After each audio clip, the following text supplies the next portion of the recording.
right, let's talk about these guys taking over this bird center, right? I mean,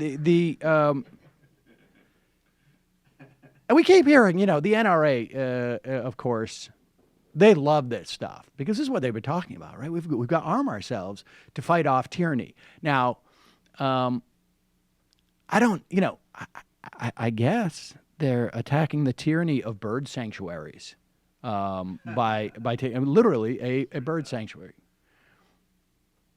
So the Guardian writes in a piece today that they are starting their third day at the Malheur National Wildlife Refuge. Apparently, the Guardian was up there, and reporters from the Guardian were up there. The federal government, I think it's the federal government, has been responding via the U.S. Park Service, I should say, and in liaison with the FBI. And apparently, according to a government official, not quite clear what agency they're from,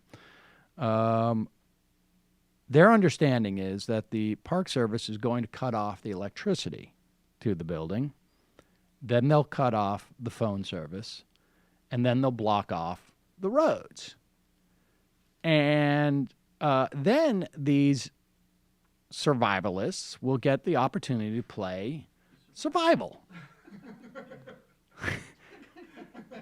Now, as of 10:30 p.m. on Monday, reached by phone, Eamon Bundy said, we're ready and waiting if the power should be shut down. So maybe they thought enough to bring a generator and some gas. I don't know how much they would have brought, but he said repeatedly that the group is prepared for the long haul. However, during a tour of the site earlier in the day, the Guardian was shown a food storage room. And this is what the Guardian observed was there. A cardboard box of apples and oranges.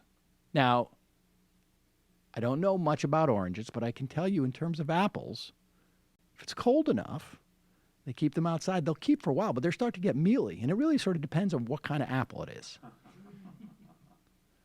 But a full box for 15 guys, I mean, I suppose that could last like a month. A few dozen pots of instant ramen. So if each guy gets one ramen a day, they could last for 3 or 4 days. 24 cans of chicken noodle soup. Oh my God. Let's give them the benefit of the doubt that they got the 16-ounce cans. A similar number of cans of sweet corn, peas, beans, and chili. Those beans are going to come in handy. That would be the big one I would go for. And then 20 boxes of macaroni and cheese. So these guys are going to be eating like my 10-year-old and my 2.5-year-old for a while. There was also 3 sacks of potatoes, 1 bag of flour. I guess the idea would be like they're going to make latkes. And another bag of rolled oats, boxes of raisins, and a single bag of pretzels, and 1 lonely granola bar. So just to note, yesterday in my satire of the request for foods, I noted granola bars. Well, as being granola bar pretty would have been the important to smart get thing. out there. They only have 1. That seems like You an gotta get on the afterthought. ball, guys. Like they couldn't have stopped at like the gas station. I on feel the way like up and said, you know what? We're going to take that whole box of granola bars. I feel like before your like Little League game or you go into school, like don't you get granola bars all set when you take Milo on a school trip or something? Exactly. That's pretty baseline stuff. This is baseline stuff. Now it could be like they all got up to the bird sanctuary and were like, dude, you were supposed to buy the granola bars. But it really just seems to be, I don't know. I think they might have to do a vegetarian Mondays. That's right. And we should know, I guess apparently they have a name, Citizens for Constitutional Freedom. And I wonder if when they constitutional as in like the actual Constitution, or they're talking about like sort of freeing their body from food in some way. So there it is. If they can do that, I say we give them another chance. That's right. If they freed their bodies of the need for food, maybe we give them the public lands to set fires on. Maybe or that's- whatever it is they need. Yeah, I'm not exactly sure exactly what they're looking for, but they're definitely after those birds. So, all right. All of those foods. This is not a survivalist type of. This is. I don't know. I'm not a survivalist in any. I mean, that's ridiculous to even think about, but it's pretty clear even from the 5 minutes I watched of a show on TV.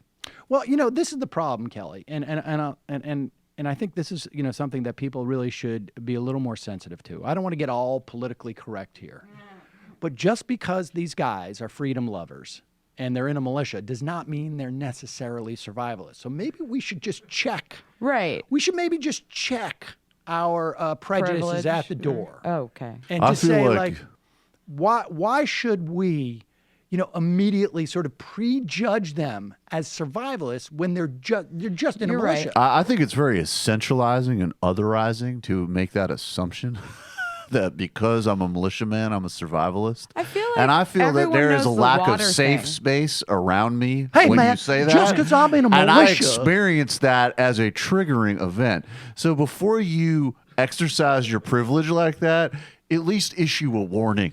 Hey, man, just because I'm in a militia, all right? Like, a lot of militias rely on their leadership. This is just a leadership failure. It's not my failure as a survivalist. That was not what I signed up for. I signed up to fight the U.S. government, not to have to figure out, freeze-dried food. Now I'm going to create a safe space for myself to draw on some crayons, look at some old Lone Ranger pictures or something to settle myself emotionally after I've been violated by your bigoted Do people assumptions. I not wonder how many Thank you. bullets they have We are- compared to food. We got a lot of bullets. We are oppressed by these exotic birds. And that are in a real refuge. in a real militia situation, you'd have supply and support teams, and we don't have that here. There you go. There you go. It's just Again, spoken like a real pro, Matt. It's just water and beef jerky. You just get a ton of water and beef jerky, and that's. You know what it sounds like to me? I feel like you. I'll tell you what it's these rugged individualists, they're not putting it all in the storeroom. Like, I bet you a bunch of these guys have their own granola bars in their own pockets. Right. And that's what really hurts, is that if these guys can't stick together, if they're hoarding their own granola bars or they're bagging nuts or whatever it is that they got, a bunch of these guys no doubt grabbed, like, I'm getting some cashews. And if there's, I'm just going to put them in my own coat. They probably all walking around with like coats just full of stuff like this. This is like one of like the bad players on Cashews Survivor are a little or something. elitist. Sorry. If they can't They made cashews. come together while they take over the federal government land, if they can't work together, there's no hope for us. Well, I We're don't not know. going to survive. That's one of those problems. With That's that a Glenn rugged Beck moment individual- right yeah. there.